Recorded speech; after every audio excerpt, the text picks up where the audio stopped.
Bonjour à tous, bienvenue dans cette vidéo au cours de laquelle nous allons parler de la partie visibilité applicative et remontée de performance applicative de vCenter Operation ainsi que la possibilité de superviser les serveurs physiques.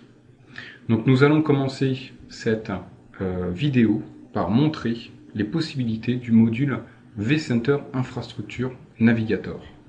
Ce module permet de découvrir quels sont les services installés à l'intérieur d'une machine virtuelle et de tracer une cartographie entre les dépendances des machines virtuelles. Tout cela de façon non intrusive. Ensuite, nous verrons comment, grâce à l'interface custom de vCenter Operation, nous pouvons remonter les informations d'une source extérieure qui s'appelle Hyperic, de façon à remonter des performances applicatives, qu'elles viennent de machines virtuelles ou de serveurs physiques. Donc commençons tout de suite cette première partie avec VMware vCenter Infrastructure Navigator. vCenter Infrastructure Navigator est une virtual appliance qui s'installe en quelques minutes et permet de remonter les différents services qui tournent à l'intérieur d'une machine virtuelle. La remontée de ces informations se fait dans le client vSphere nouvelle génération.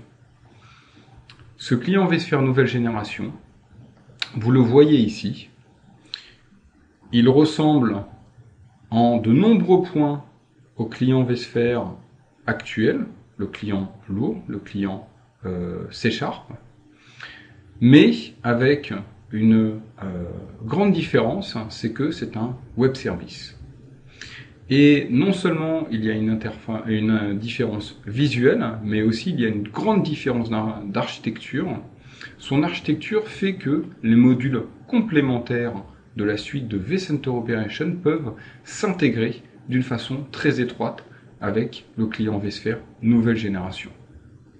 Ce client vSphere nouvelle génération, à partir de vSphere 5.1, aura plus de fonctionnalités que le client lourd. Donc ici, dans ce client vSphere nouvelle génération, nous voyons les différents ESX, la hiérarchie que nous connaissons bien, et puis un certain nombre d'informations telles que le nombre de machines virtuelles, le nombre d'hôtes.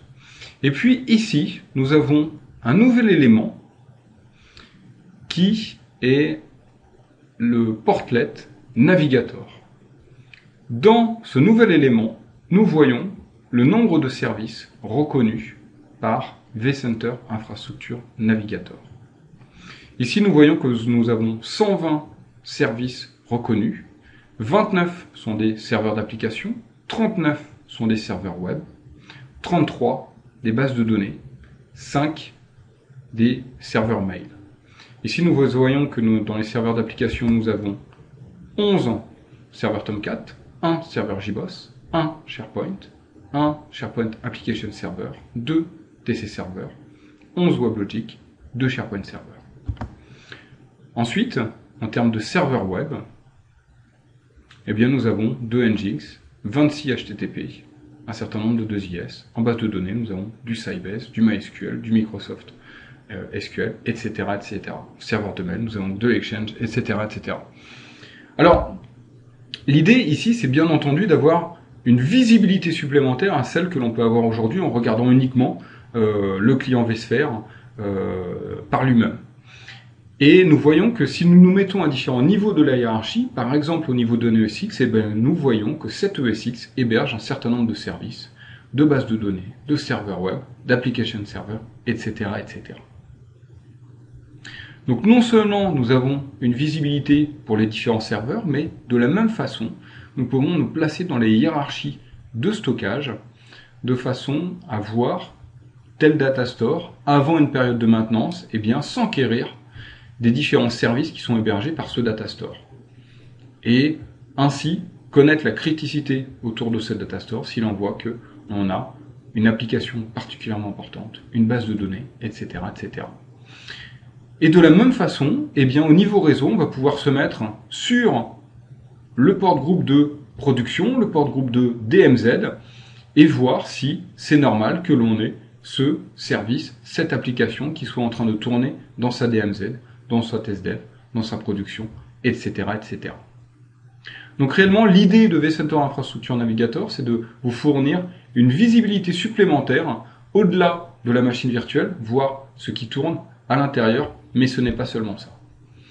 Ici, on va pouvoir utiliser ces nouvelles fonctionnalités pour naviguer de façon tout à fait différente. Nous voyons ici que nous avons un ensemble de machines virtuelles et les services à l'intérieur qui tournent. Non seulement les différents services, mais aussi les versions de ces différents services. Mais cela ne s'arrête pas là, car vCenter Infrastructure Navigator va, en plus, s'enquérir auprès de SRM pour vérifier si ces différents services sont bien protégés dans le cadre du PRA. Donc ici, on voit les groupes de production et les plans de recouvrement de SRM et comment est-ce qu'ils s'appliquent aux différentes machines virtuelles. Donc nous avons un très grand nombre d'informations agrégées grâce à vCenter Infrastructure Navigator et du coup, nous allons pouvoir naviguer au sein de son système d'information d'une façon tout à fait différente. C'est-à-dire qu'au lieu de naviguer en utilisant les noms des machines virtuelles, eh bien, on va pouvoir se focaliser plus sur les applicatifs directement.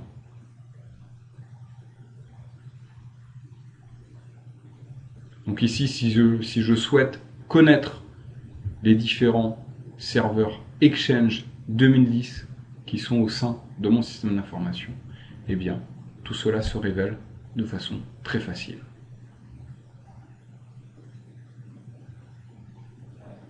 La même chose pour des serveurs de ZIS.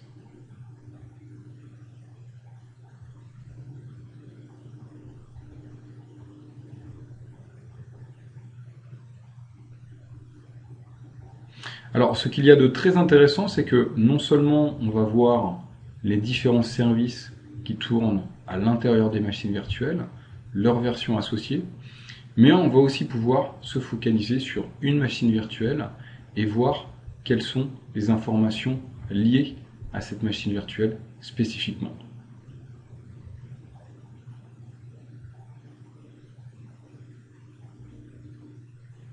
Donc là, j'ai les détails habituels pour une machine virtuelle et surtout, je vois que j'ai de nouvelles informations, ce sont les dépendances. Et en demandant à avoir les dépendances, eh bien, j'ai cette cartographie applicative qui m'est tout de suite mise à disposition. Cette cartographie me montre que cette machine virtuelle a deux liens qui existent. Une liaison dépendante externe vers la base de données et une liaison vers un autre serveur de ZIS. Donc cette application est une application de type 3 tiers avec deux serveurs de ZIS et un back-end Microsoft SQL. Donc si maintenant je m'attarde à une application qui va avoir une architecture un peu plus complexe, et bien ici j'ai une architecture 6 tiers qui me montre les différents liens qui existent entre ces différents éléments. Donc là je vois les différentes dépendances qui existent, dépendances entrantes, dépendances sortantes. Je vois dans une machine virtuelle quel est son nom, à quelle VAP elle appartient, et quel est le service qui tourne à l'intérieur. En passant la souris sur les différentes dépendances, je vois les ports réseau utilisés. Les petits éclairs que vous voyez dans les machines virtuelles correspondent à leur protection dans le cadre du PRA. Donc ici, on voit de façon assez claire que cette application est protégée par SRM.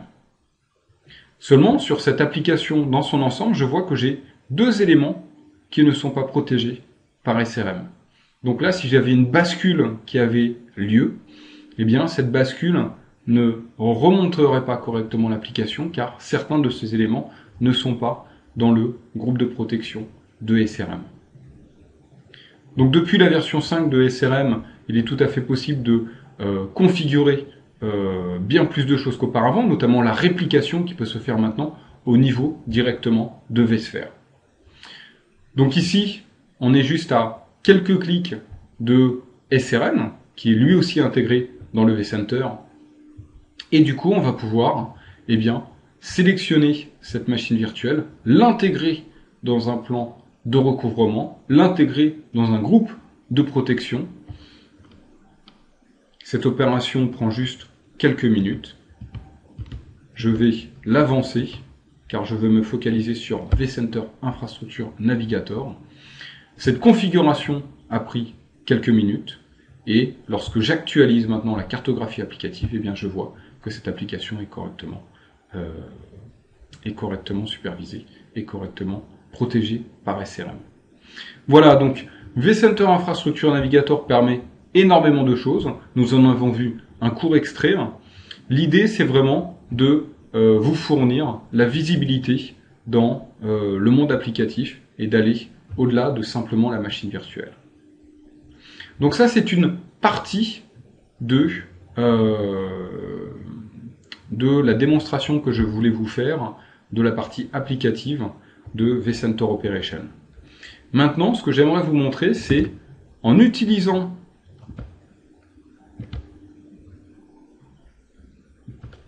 vCenter Operation Manager, en allant dans la vue applicative, eh bien, en allant dans la vue customisée, eh bien, j'ai créé une vue applicative. Donc, je détaillerai la partie custom de vCenter Operation dans une prochaine vidéo. L'idée, c'est ici d'avoir un tableau de bord dans lequel je vois eh bien, ma machine virtuelle qui tourne sur un ESX, qui tourne sur un data store. Et là, ce que j'aimerais, c'est avoir des informations qui vont au-delà de l'infrastructure. C'est-à-dire que ici, je vois effectivement que cette machine virtuelle, je peux voir quel est son montant d'usage de CPU, sa workload, sa santé, etc., etc. Je peux faire la même chose pour le data store, pour le ESX, de façon tout à fait naturelle. Mais ici, ce qui m'intéresserait, ce serait de voir à l'intérieur d'une machine virtuelle ce qui s'y passe et quels sont ses différents modules applicatifs. Et bien ici, je vais pouvoir tout simplement, grâce à un agent Hyperic installé à l'intérieur de la machine virtuelle, y découvrir les différents modules applicatifs. Donc ici, je vois que j'ai un framework .NET 2.0, j'ai une base de données PostgreSQL, j'ai un module de messagerie ActiveMQ, j'ai l'agent Hyperic qui est installé, et j'ai un serveur Tomcat qui est installé. Et si jamais je veux avoir des informations, par exemple sur cette base de données PostgreSQL, eh bien je vois ici des informations de type applicatif. L'espace utilisé, nombre de blocs lus par minute. Et puis ici, je vois les différentes tables à l'intérieur de cette base de données. Et je peux ensuite voir le nombre de lignes insérées par minute, etc., etc.